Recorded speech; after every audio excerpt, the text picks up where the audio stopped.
بسم الله الرحمن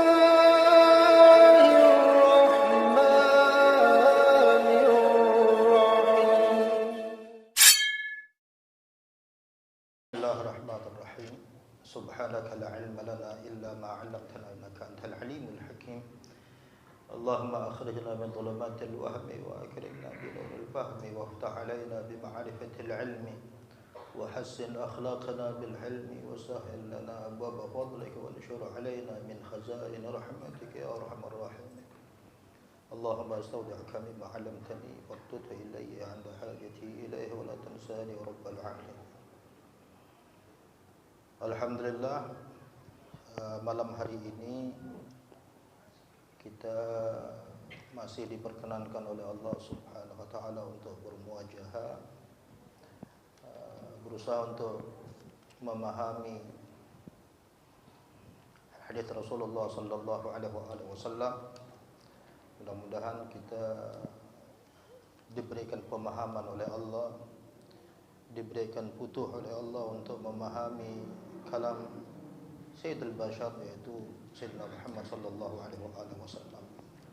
Wa ba'du, an Abi Qatadah radhiyallahu anhu fil hadits at-tawil fi nawmihim 'an as-salah thumma adana Bilal wa shalla an-nabi sallallahu alaihi wasallam kama kana yusna'u kull yawm, rawahu Muslim. Dari Abi Qatadah radhiyallahu anhu di dalam hadis yang panjang mengenai tidur mereka hingga lewat waktu salat. Thumma adzana Bilal, selanjutnya Bilal mengumandangkan adzan. Wa shalla Nabi sallallahu alaihi wasallam. Nabi lalu Rasulullah salat kama kana yusna'u kull yawm, sebagaimana kebiasaan beliau setiap harinya. Hadis ini diriwayatkan oleh Imam Muslim. Ikhtalafa ahlul ilm, dalam hal ini dalam makna al-ijmali disampaikan ahlul ilm berbeda pendapat fil adan, di dalam adan.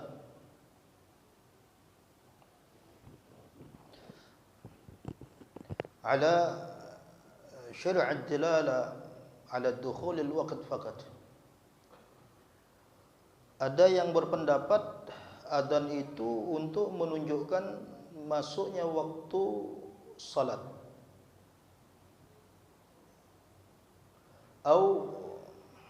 atau disyariatkan untuk menunjukkan masuknya waktu salat, wa da'wa lil jamaah, sekaligus mengajak kaum muslimin fi ta'diyatil fard ma'an, untuk melaksanakan salat fardu bersama-sama.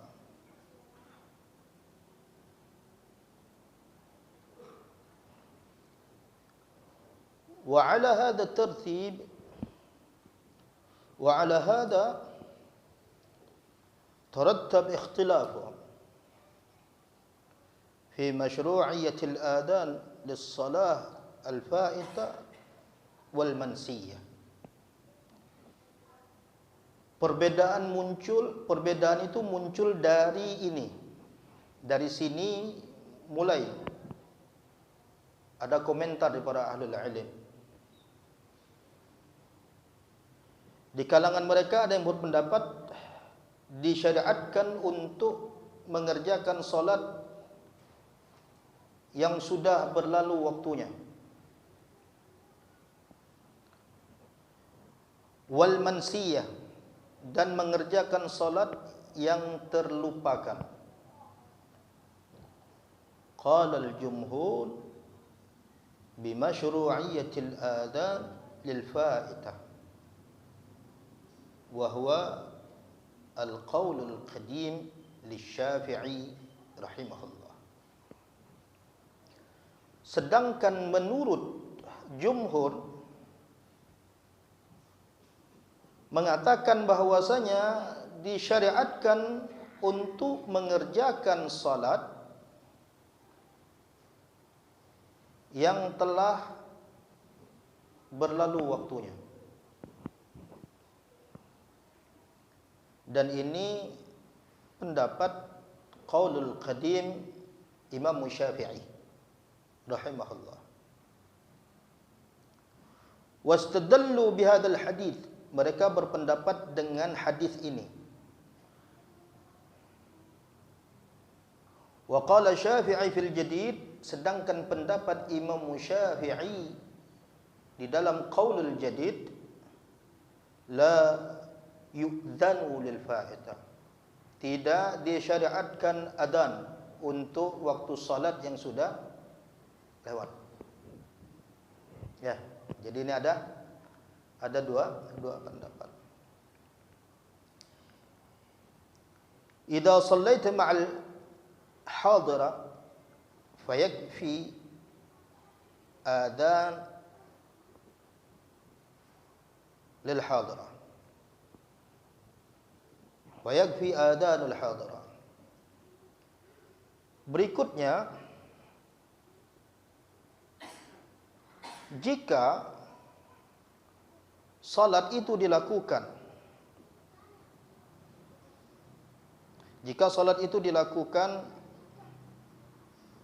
telah terlewatkan waktunya, maka kalau memang salat itu ma'al hadira, bersama yang hadir, fa yakfi adhanul hadira, maka cukup adzan itu diserukan kepada yang hadir saja. Wastadalla, beliau berdasarkan mengambil dalil bihadits salat sallallahu alaihi wasallam, dengan hadis salatnya Rasulullah sallallahu alaihi wasallam faitah.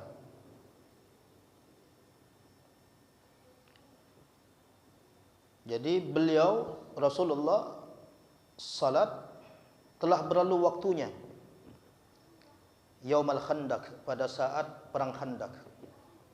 Fa innahu aqama wa lam yu'dan li fawatil waqt. Selanjutnya beliau salat dan tidak adzan untuk waktu yang sudah lewat.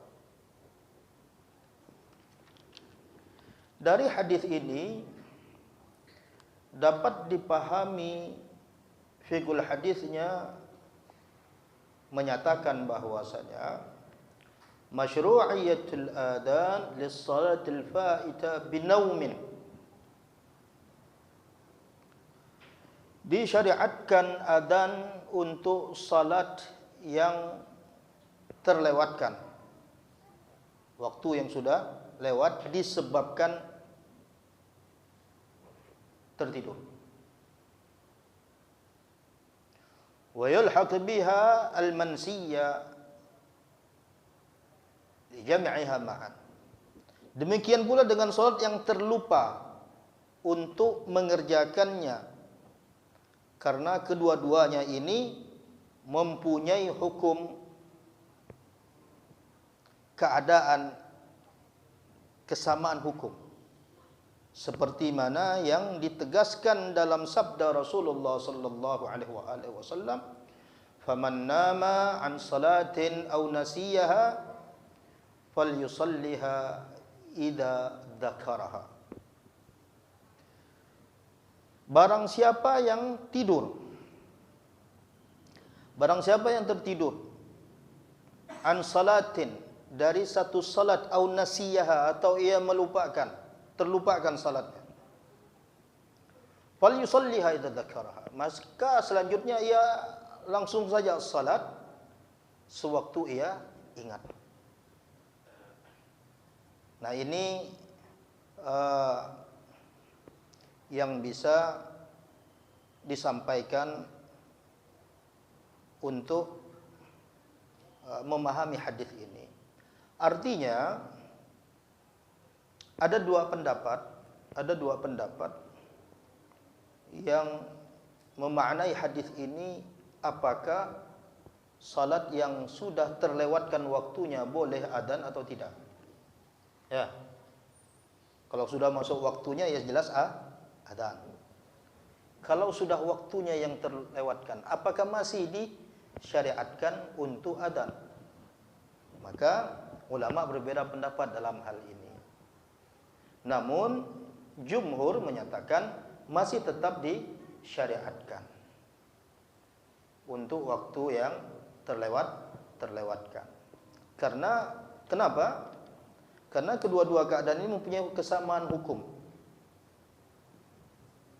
Sebagaimana yang ditegaskan dalam hadis Rasulullah sallallahu alaihi wasallam, "Man nama an salatin aw nasiyaha", siapa yang tertidur dari satu salat atau ia lupa, falyusalliha idza dzakaraha, maka ia hendaknya segera melakukan salat selagi ia ingat atau ia terjaga dari tidurnya. Nah, ini fiqhul hadis yang bisa kita pahami. Artinya di dalam Al-Qur'an Allah Subhanahu wa taala menyatakan wadhkur rabbak idza nasit. Segera ingat Tuhanmu di saat kau lupa. Dinamakan manusia dikarenakan banyak lupa ya. Sumyal insan likathrati nisyanihi. Jadi julukan manusia itu dinamakan al-insan likathrati nisyanihi, karena banyak lupa ya. Oleh karena itu kita senantiasa diingatkan oleh Allah Subhanahu wa taala di dalam Al-Qur'an, diingatkan Rasulullah sallallahu alaihi wasallam dalam hadis-hadis beliau. Kemudian kita juga senantiasa diingatkan oleh para ulama. Maka ambillah nasihat yang sudah disampaikan.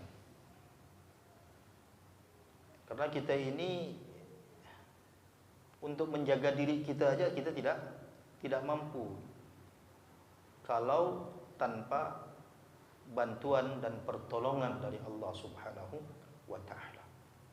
Oleh karena itu dalam suatu ketika Rasulullah sallallahu alaihi wasallam menyampaikan di hadapan para sahabatnya tentang kecintaan beliau kepada Sayyidina Mu'adz bin Jabal. Berarti Sayyidina Mu'adz ini sahabat yang istimewa. Sampai Rasulullah sallallahu alaihi wasallam menyampaikan kepada beliau, "Maukah aku berikan kau sesuatu?" kata Rasulullah sallallahu alaihi wasallam kepada Sayyidina Mu'adz.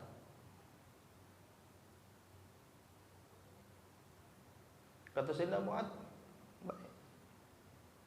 Nah, jika kau selesai salat, setelah selesai salat 5 waktu, maka bacalah Allahumma a'inni ala dzikrika wa syukrika wa husni ibadatik. Artinya apa? Allahumma ya Allah, a'inni, bantulah aku, tolonglah aku, ala dzikrika, untuk mengingatmu, wa syukrika, mensyukuri nikmat-nikmat, mensyukurimu, wa husni ibadatik, dan memberikan persembahan terbaik ibadahku padamu. Nah, ini hadis yang istimewa. menyadarkan kepada kita bahwasanya kita ini tidak memiliki apapun di sisi Allah Subhanahu wa taala. Kehadiran kita pun kita diberikan izin oleh Allah untuk hadir. Jika Allah tidak menghendaki, maka kita tidak akan bisa mengangkat tangan kita, melangkahkan kaki kita, mengucapkan kalimah lewat lisan kita, melihat dengan mata kita. Semuanya kita ini diberi. Oleh karena itu, hadis ini dinamakan musalsal bil mahabbah. Ketersambungan dengan kalimat mahabbah. Ya Mu'adz, inni uhibbuk. Itu awalnya. Wahai Mu'adz, sesungguhnya aku ini mencintaimu. Faqul, maka katakanlah dubura kulli shalah, setiap kau selesai salat, ucapkanlah Allahumma a'inni ala dzikrika wa syukrika wa husni ibadatik. Oleh karena itu, dalam satu penjelasan guru kami yang begitu terkesan sebelum kepergian beliau ke hadirat Allah Subhanahu wa taala, beliau menyampaikan,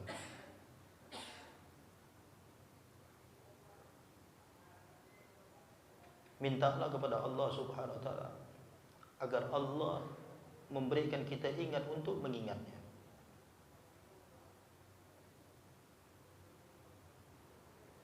Mintalah kepada Allah, mohonlah kepada Allah agar kita bisa mengingat Allah, diberi untuk ingat kepada Allah. Ini yang mahal. Karena berapa banyak orang yang sebelumnya dia bisa ingat, berzikir, mengingat Allah Subhanahu wa taala, tapi di akhir hayat tidak bisa. Nah, oleh karena itu mohon kepada Allah agar Allah memberi kita ingat untuk mengingat Allah. Agar Allah memberi kita ingat untuk mengingat Allah. Jasad boleh sakit, tapi roh jangan. Kita ini dalam kehidupan ada dua, jasad dan roh. Sebagaimana makanan jasad, roh juga butuh makan. Jiwa butuh makan. Nah, makanan jiwa ini hadir majelis ilmu, zikir, salat, baca Quran, istighfar, as-salah 'ala nabi, dan hal-hal yang lain yang membuat roh kita ini hidup dan dia sehat. Nah, kalau rohnya sakit, jiwanya sakit, tidak imbang dengan asupan jasmani, maka yang terjadi adalah kegelisahan, kegalauan, kegamangan hidup. Ini yang terjadi. Sehingga banyak kita temukan orang, mohon maaf, ada yang mengakhiri hidupnya. Ada yang mencari ketenangan, dia kira dengan dia melakukan maksiat dia mendapatkan ketenangan dari Allah Subhanahu wa taala. Pada saat itu dia dapat senang, tapi Allah tidak beri dia ketenangan. Nah, oleh karena itu hadis pada yang kita bicarakan pada malam hari ini mengingatkan kita bahwasanya al-insan mahallul khata' wan nisyan. Manusia itu tempat kealpaan. Al-insan mahallul khata', tempat kesalahan, dan wan nisyan, tempat kelupaan. Untuk itulah senantiasa mengingat Allah. Bahkan kita ini diingatkan setiap Jumat, kita senantiasa diingatkan. Kita dianjurkan untuk sholat Jumat berjamaah. Kemudian khatib menyampaikan wasiat takwa. Jangan sampai 3 kali berturut-turut antum tidak salat berturut-turut 3 kali, maka bisa dicap sebagai munafik. Hati-hati. Oleh karena itu majelis-majelis seperti ini tiada lain majelis untuk mengingatkan kita bagaimana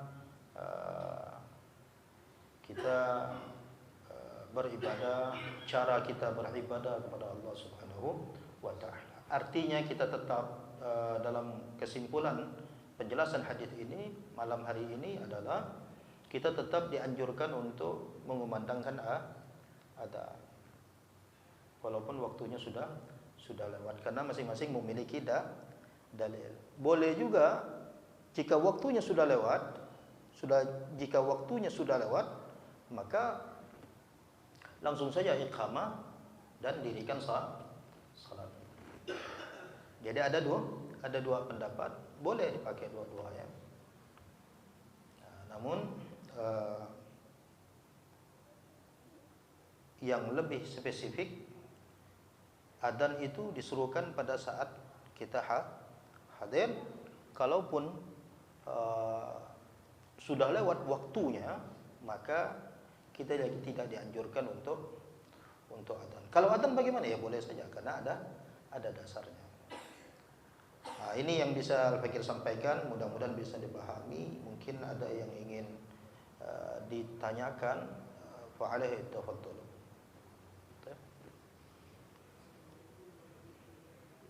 Assalamualaikum warahmatullahi wabarakatuh.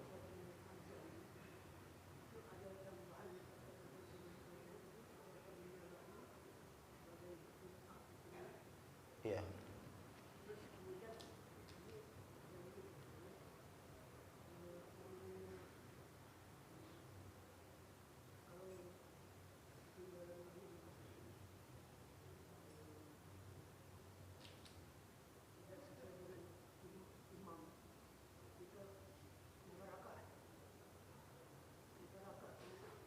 Oh, itu.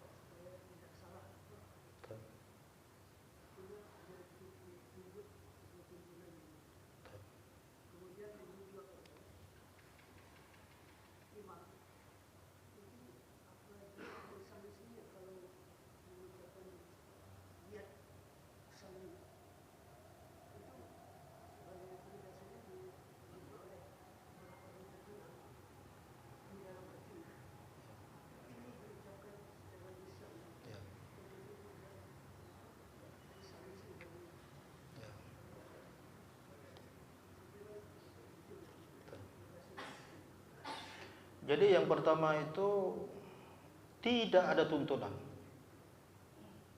Sekali lagi Al-Fakir sampaikan tidak ada tuntunan dari Rasulullah sallallahu alaihi wasallam sebelum adzan mengucapkan kalimat sebagaimana yang kita dengar. Subhanallah, alhamdulillah, wa la ilaha illallah, Allahu akbar, wa la haula wa la quwwata illa billahil aliyyil azim. Allahu akbar, Allahu akbar. Yang ada tuntunan dari Rasulullah sallallahu alaihi wasallam sebagaimana pelajaran hadis yang sebelumnya, ada adab dalam adzan. Adab-adabnya diantaranya menutup gendang telunjuk di ini. Kemudian nanti dalam kalimat hayya 'alas shalah, hayya 'alal falah, memalingkan. Ya, memalingkan, bukan badannya tapi hanya kepalanya saja. Nah, selanjutnya ada lagi tuntunan dari Rasulullah sallallahu alaihi wasallam membaca doa setelah adzan. Allahumma rabb hadhihi ad-da'wati at-tammah was-salati al-qa'imah ati Muhammad al-wasilata wal-fadilah wa syarafa al-'aliyah wa ba'dahu maqaman mahmudan alladhi wa'adta innaka la tukhliful mi'ad. Tak ada tuntunan. Tapi sebelumnya Sebagaimana kita dengar dan kebanyakan masjid-masjid yang dilakukan oleh para muadzin, maka itu tidak ada tuntunan. Menempatkan sesuatu tidak pada tempatnya. Sama halnya seseorang pada saat di majelis seperti ini, ada orang datang masuk, Assalamualaikum, tidak perlu. Ucapan salam itu bagus, tapi lihat situasi dan kondisinya. Demikian juga zikrullah. Mengucapkan zikir dengan alasan beraneka macam alasan. Namun tidak, setelah kita telusuri, tidak ada hadis yang menganjurkan muadzin sebelum adzan itu mengucapkan kalimat ya sebagaimana yang kita dengar. Ini yang dipahami, itu satu. Yang kedua, mengenai niat salat ya. Niat salat. Niat salat ini pada hakikat talaffuz itu sunnah. Talaffuz itu sunnah. Menurut mazhab Imam Syafi'i. Talaffuz itu artinya melafazkan. Salat itu ada 3 tingkatan. Ada untuk orang awam, ada untuk orang khawas, ada khawasul khawas, orang yang teristimewa. Orang awam kadang dia pada saat salat dia mengucapkan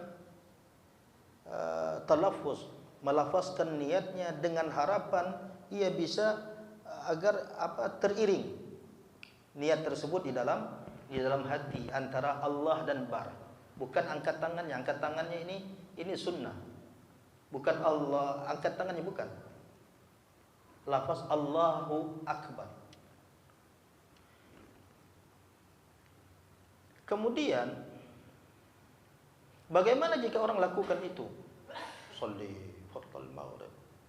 Ya, sholli fardal maghrib 3 rakaat. Sebenarnya tak perlu sebut salat rakaat. Maghrib ya tetap 3 udah. Sholli fardal maghrib imaman lillahi ta'ala atau ma'muman lillahi ta'ala. Ya. Apa? Allahu Akbar. Dalam mazhab Imam Syafi'i boleh saja melafazkan itu dengan tujuan dan harapan agar dia bisa menyertakan niat di dalam hatinya antara Allah dan bar. Kemudian ada lagi orang salat tidak mengucapkan kalimat itu. Dia langsung Allahu Akbar.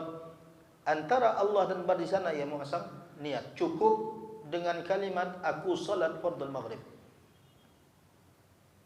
Aku salat fardhu maghrib. Karena salat niat itu mahallu fil qalbi. Tempatnya di hati. Dan dia harus memenuhi 3 syarat. Qasad, ta'arrud, ta'yin. Qasadnya apa? Usalli. Ta'arrudnya apa? Fardu apa sunnah. Ta'yinnya, penentuannya apa? Salat apa? Maghrib, Isya, Subuh, Zuhur atau Asar. Cukup itu saja. Namun ada bahasan nanti bagi imam, dia harus menyertakan pada saat dia mengimami salat Jumaat. Demikian juga dengan makmum. Harus melafazkan jamaahnya atau makmumannya ataupun imamnya. Imaman di salat Jumaat. Itu saja perbedaan. Tapi boleh saja. Boleh jika memang orang kedaifan dia, jangan sampai dalam membahas masalah ini banyak yang timbul akhirnya was-was. Saya sudah berulang kali dan banyak ketemu teman-teman ketika kita sampaikan hal yang demikian, belajarlah untuk kita sampaikan, belajarlah untuk salat kita bisa lebih naik lagi peringkat artinya kita bisa tanpa talaffuz antara Allah dan bar Allahu Akbar, kita sudah bisa melakukan itu. Nah, banyak dari kawan-kawan kita ini justru timbul was-was, keraguan-raguan. Nah, keraguan-raguan ini muncul akhirnya menimbulkan banyak penyakit bagi dirinya.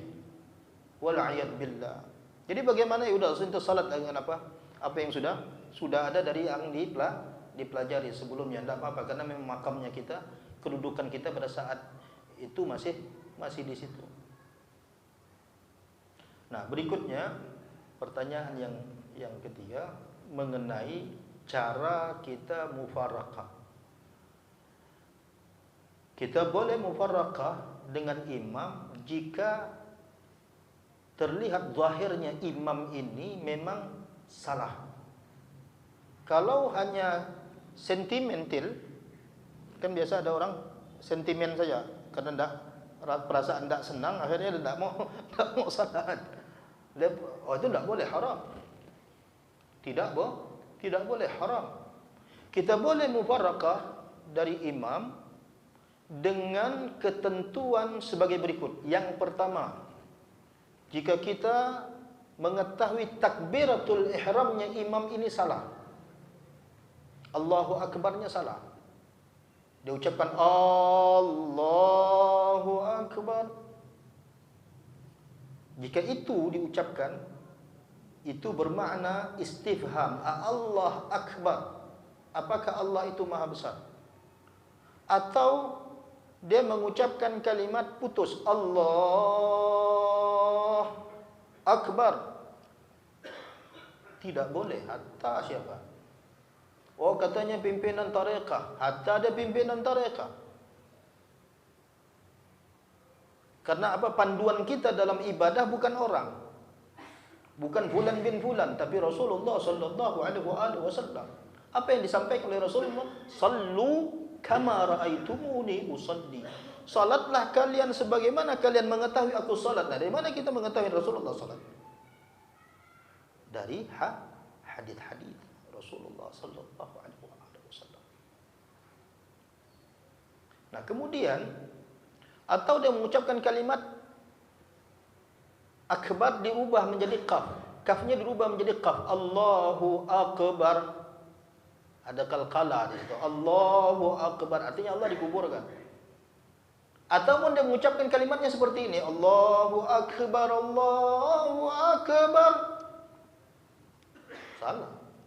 Tak boleh. Pertama itu ada 16 syarat. Jadi keterbatasan waktu ya. Nanti insyaallah kita bahas tentang takbiratul ihram saja. Itu satu.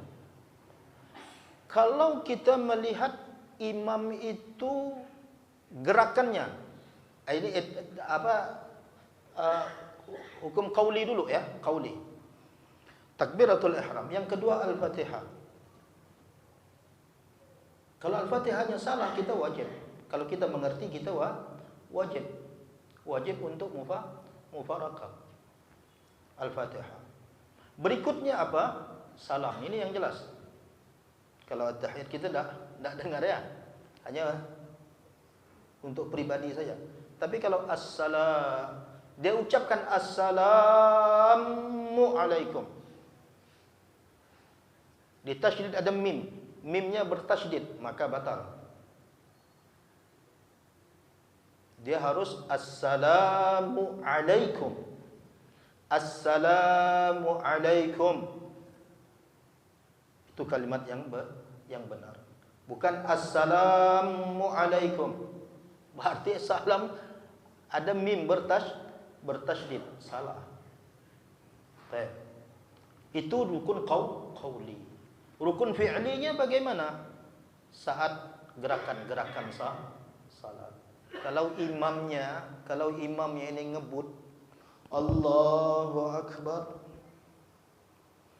Allahu Akbar, sami Allahu liman hamidah, Allahu Akbar, maka kita wajib mufarakah. Kenapa? Karena imam melanggar aturan dalam salat. Tidak ada tumaknina. Contoh. Ini lebih baik contoh. Contoh lebih paham nantinya. Saya contohkan, ini kita berdiri. Ini imam berdiri. Allahu Akbar. Ya.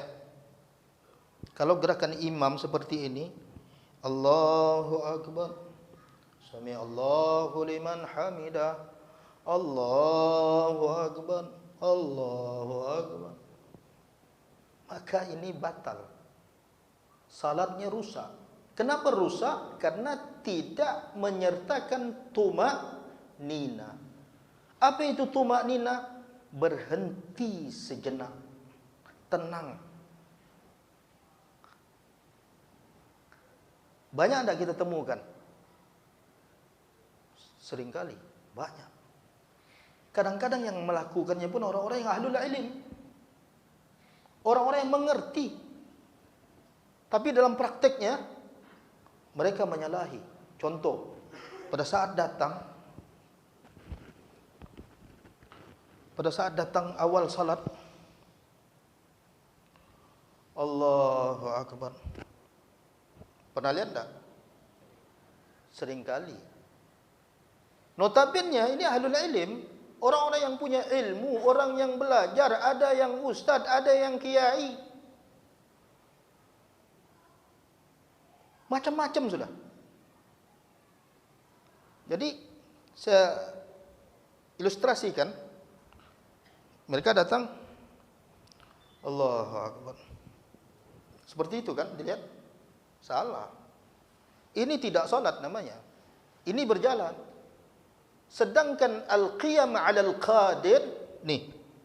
Al-qiyam 'alal qadir, berdiri bagi yang mampu. Kalau kita tidak mampu untuk berdiri, kita boleh duduk. Kita boleh duduk. Duduk bebas, membuat ente nyaman. Kalau kita keterbatasan seperti ini tidak bisa, kita boleh bersila. Boleh saja duduk. Kalau tidak mampu duduk, kita boleh berbaring. Ini panduan salat yang diajarkan oleh Rasulullah sallallahu alaihi wasallam. Salat itu membuat kita nyaman. Bukan, tapi yang namanya syaitan tidak mau kita ini dekat dengan Allah, bermesraan dengan Allah, syaitan tidak mau. Nah, inilah yang dikatakan oleh ulama, tidurnya orang alim dibandingkan ibadahnya orang bodoh, lebih baik tidurnya orang alim. Kenapa? Mungkin dia tidur dengan baca doa dan lain sebagainya.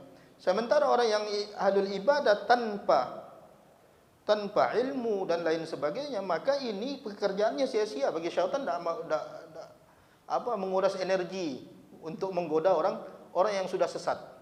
Tugas syaitan itu menyesatkan orang yang lurus, orang yang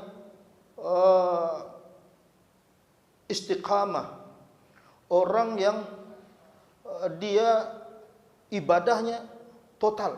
Nah, itu tugas syaitan untuk menyesatkan mereka. Kalau yang udah sesat, yang udah istilahnya udah rusak, ya tidak perlu lagi dirusak, karena memang udah rusak. Yang bagus, yang baik itu tugas syaitan. Nah, oleh karena itu, kalau kita temukan seperti itu, kita wajib mufarakah.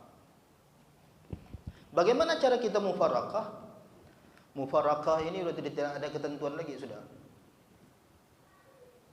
Artinya kita sudah tidak ada urusan lagi dengan imam. Mau kita duluan boleh, mau kita belakangan boleh. Namun ada yang mensiasati. Mereka berada di dalam barisan, namun melepaskan gerak imam dalam beberapa waktu, kemudian baru dia di belakang. dengan alasan, dengan tujuan jangan sampai terjadi fitnah. Sebenarnya tidak jadi masalah.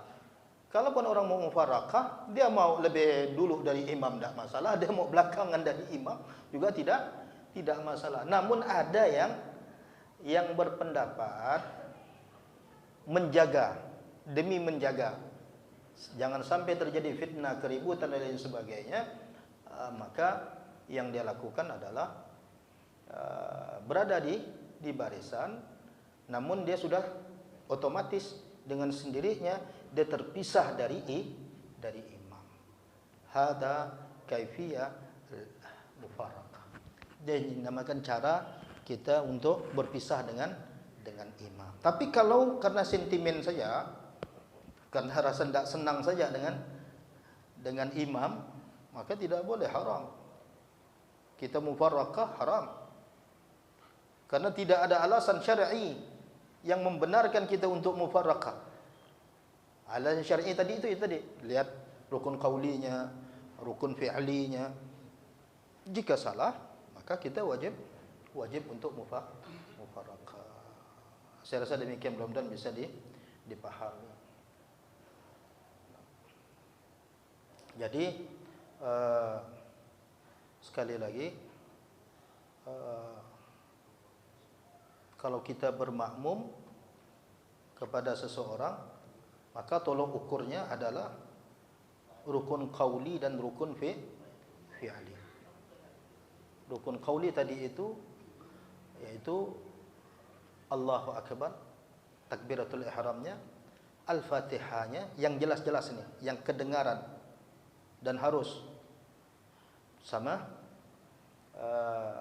salam, Assalamualaikum.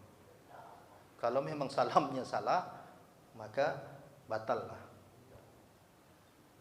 Ya, saya rasa demikian, mudah-mudahan bisa dipahami.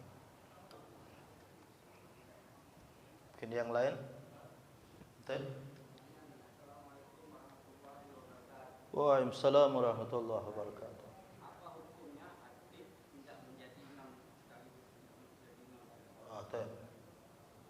Jadi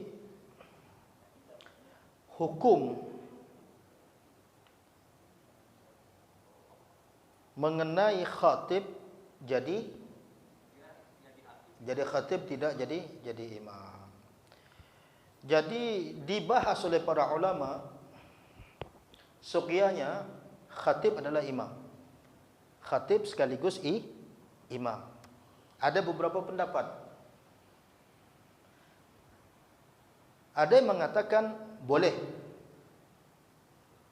Karena khatib belum tentu dia seorang yang fasih. Belum tentu ia seorang qari.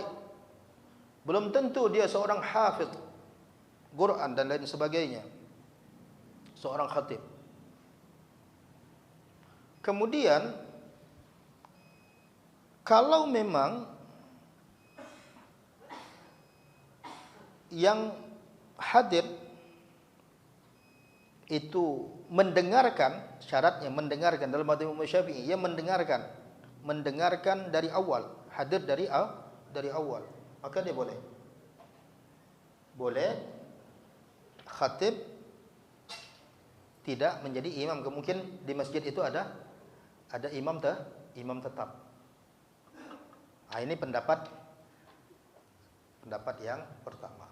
Pendapat yang kedua menyatakan bahwasanya kalau memang khatibnya ini orang yang hafid, qari, banyak hafalan Qur'annya, dan dia alim, mengetahui dan sebagainya, maka dia lebih berhak untuk menjadi imam dalam salat Jumat. Jadi boleh saja. Nah, saya lebih cenderung pendapat yang pertama tadi, yaitu jika memang di masjid ini ada imam tetap, imam yang qari dan lain sebagainya, yang fasih, maka imam ini lebih berhak. Nah, bagaimana caranya? Tinggal diumumkan saja. Kalau ada imam tetap di masjid itu, tinggal umumkan. Untuk khatib dipimpin oleh fulan bin fulan untuk imam dipimpin oleh fulan bin fulan, sehingga ini khatib sudah mengetahui. Nah, kemudian khatib ini jangan lagi berbicara, karena ada pendapat kalau dia berbicara hingga melewati masa uruf dalam pembicaraan bisa batal salatnya, karena satu kesatuan, satu rangkaian antara dua khutbah dengan salat, satu kesatuan. Sehingga kalau toh memang khatib ini turun, jangan lagi fadhal, tidak perlu mengucapkan kalimat itu, silakan. Siapa yang tidak perlu. Jadi kalau memang ada imam tetap, dia langsung saja. Kalau memang tidak ada, maka khatib ini bisa langsung menjadi imam salat Jumat. Saya rasa demikian, mudah-mudahan bisa dipahami. Kita doakan mudah-mudahan Pak Ucup, kita sedekah Fatihah untuk beliau. Mudah-mudahan Allah SWT angkat penyakitnya, Allah beri beliau kesembuhan, mudah-mudahan beliau bisa beraktivitas kembali, berjamaah kembali bersama kita. Mudah-mudahan beliau bisa melewati ujian dari Allah Subhanahu wa taala. Al-Fatihah. بنية الشفاء وبنية القبول وتوبة كل الأصول وما الله يزرهم وباطن في الدين والآخر دافعة كل شر جالبة كل خير لنا ولوالدينا ولأحبابنا ولمشايخنا وعلى أن الله ينور قلوبنا وقوالبنا مع الهدى والتقى والعفاء والموت عن الإسلام بالإيمان والإيمان بالحمد والامتحان بجهازه وعدنا جامعة لكل نية صالحة وزيادة ومحبة في شرف الحبيب محمد صلى الله عليه وآله وسلم وأن الله يشفي أمراضه وعظته. أنت شافي لا شفاء لا شفاء وشفاء لا يغادر سقما ولا ألما. وبحق النبي وبجاه النبي محمد صلى الله عليه وسلم أن تشفي أن يشفي أمراضه وعن صحته. وعلى هذه النية ولصاحب الفاتحة. بسم الله الرحمن الرحيم الحمد لله الرحمن الرحيم مالك يوم الدين إياك نعبد وإياك نستعين صراط المستقيم صراط الذين أنعمت عليهم غير المغضوب عليهم ولا الضالين. سبحانك اللهم وبحمدك أشهد أن لا إله إلا أنت أستغفرك وأتوب إليك. السلام عليكم ورحمة الله وبركاته.